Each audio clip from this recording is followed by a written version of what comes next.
Alrighty, well, hello and welcome to all of our family and our campers that are out there.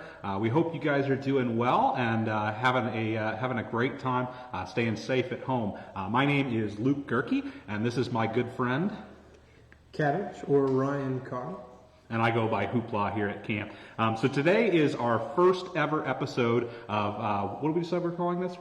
I think we're calling it Weaver on the Web. Still a working title, but that's okay. That's okay. So I'm the senior program director at camp, and Ryan is the program director. But we wanted to take some time out and just say hello to our camper families and just get a chance to interact with you guys and hopefully get a chance to see you guys. So this will be the first of many things to come over the coming week. We're hoping to do at least one live broadcast a day, as well as put out some recorded videos. So please stay tuned to our social media channels, as well as our Facebook page and YouTube page to keep track of that. So what are we doing today, Cabbage? Today we're going to meet two of our animal ambassadors that we keep on site all year round, and we actually have a surprise. We have a new animal that we're going to be keeping here at camp. The first animal that I'd like to introduce is my good friend here. His name is Reptar, and believe it or not, I've known Reptar since he was about this big. He was about 5 inches long when I met him, and now he is substantially longer than that. He's pushed past a foot for the past year or so to his full-grown size. And Reptar, as many of you probably know, is a bearded dragon. He's also a very stoic fellow, so you'll notice that he is absolutely still. I promise he's not a statue. He is actually a real bearded dragon. And he's really cool. He is so gentle and calm, and kids just love to get to interact with him and learn about him here at camp. This past couple of weeks, I've had some campers of our emergency daycare that have been helping me to take care of him and to feed him. Currently, his diet consists mostly of greens and green beans. He absolutely loves mustard greens, which are his personal favorite. And when he was a lot younger, he also ate a pretty substantial amount of cockroaches for us. So if he eats plants and vegetables, remind me, what is that called again? Well, it's not a carnivore, and it's not an herbivore, but it's actually an omnivore. So he can eat either, but in his early years, he eats a lot more meat or insects, and then as he gets older, he transitions more to a more plant-based diet. Interesting. So he is close to a full plant-based gentleman now. You can see the reason that he's called a bearded dragon is he has this really beautiful beard made of spikes on his front. You can see I can actually reach up and touch him. He's really calm and doesn't bother him at all. And you'll notice that I can touch the spikes and it's not hurting my finger. His spikes do look very dangerous and scary, and that's precisely their point. They're there to fend off predators and make it really scary. If one of them was to come up to him, he can actually puff up his beard, and the spikes can actually turn black. And he will look very intimidating and like a thing that you really don't want to put inside of your mouth. Whereas in reality, his spikes are pretty soft, not very sharp, and really aren't going to do very much damage to you. You'll also notice on his back, he's got this really beautiful yellow color, and right now he's actually changed to a little bit darker of a color. And that's partially because at the moment he's not chilling out under his nice heat lamp where he likes to hang out whenever he's feeling a little chilly. Right now he's okay, he's comfortable, and he's alright, and he'll be back under that lamp before you know it. But what's really cool about him is he's a little bit like a chameleon, and he can change the color of his skin tone in order to absorb more light. He can also change the color of his skin tone if he feels threatened, like I was saying before. Well, one of the things I noticed, Cabbage, is that there's a couple pieces on here that seem kind of lighter. I hope that shows up on the camera for our folks at home. Can you explain a little bit about what's going on there? Yeah, I definitely can. So just like humans, we shed our skin, and reptiles also shed their skin. Reptiles generally do it in a more dramatic fashion than we do. They tend to shed their skin in big chunks. As you know, snakes will shed their entire skin all at once.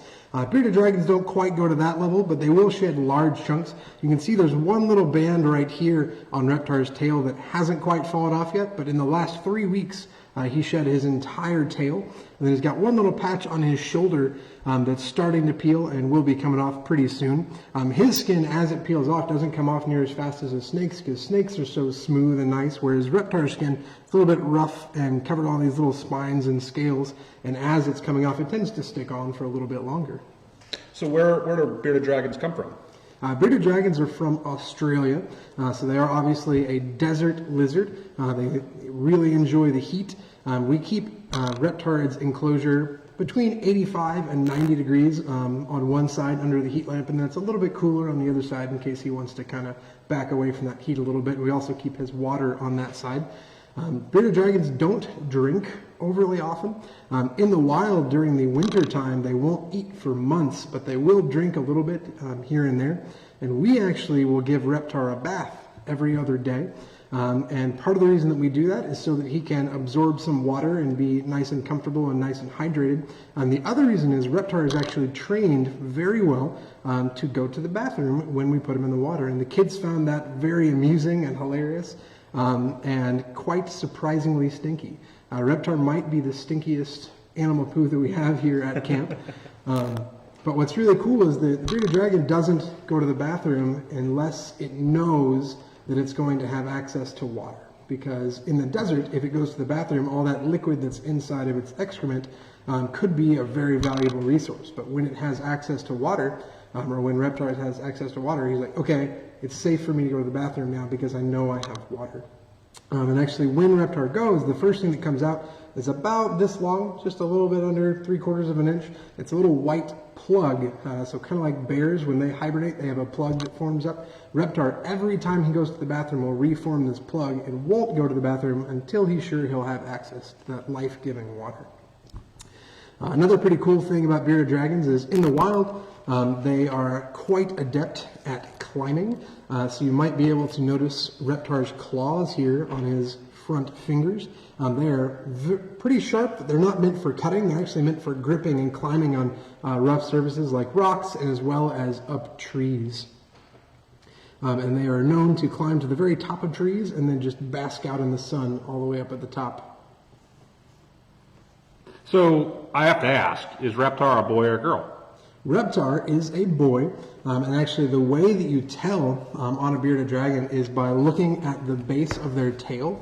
So you can really gently just lift up if Reptar wants to cooperate with us. And as you lift up, you'll see that there's, we're going to go a little lower.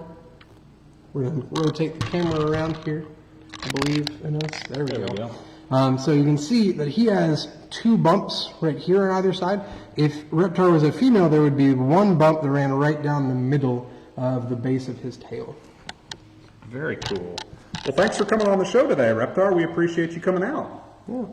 Pretty excited to have Reptar out here. Reptar and I have been good friends since I started working here at Camp Weaver, which was 5 years ago. Reptar, I believe, is about 7 years old now, maybe 6. Interesting. Okay. But quite old, and they can live up to 10 to 12 years, so we expect to have Reptar around for quite a while.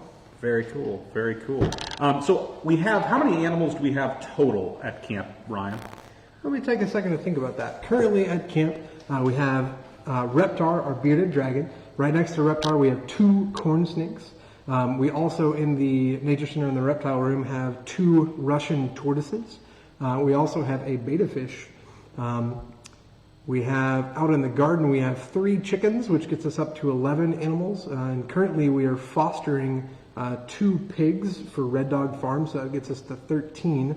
I won't count the honeybees because there's thousands and thousands and thousands of them, so we'll count that as maybe, we've currently got 4 beehives, so that gets us up to 16, I believe, if my math is correct. And then we have 1 animal who I just met today. I'm really excited. We were able to procure him through our relationship with Red Dog Farms and adopt him, and he will be coming up on the table right now. Oh, come here, buddy.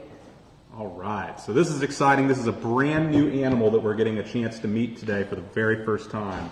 And everybody say hello. So hopefully y'all know that this is a bunny, obviously. It is a long-eared Holland Lop Bunny, which is absolutely awesome. He has been very calm and very excited. I let him out earlier and he was walking around the office and smelling all the smells. Our office dog Avril was very excited to come over and smell around and see who the new friend was. You can see he's got some orange coloration on the top here and gray down the sides, and he is very inquisitive and just unsure about what's going on, but he is excited to be here and will be Really excited to meet some new kids. Going on a little adventure right now. He's not as still and calm as the bearded dragon, that's for sure. Oh, he's going to come at my phone. He might go on a little adventure all around camp. But we're excited to have him.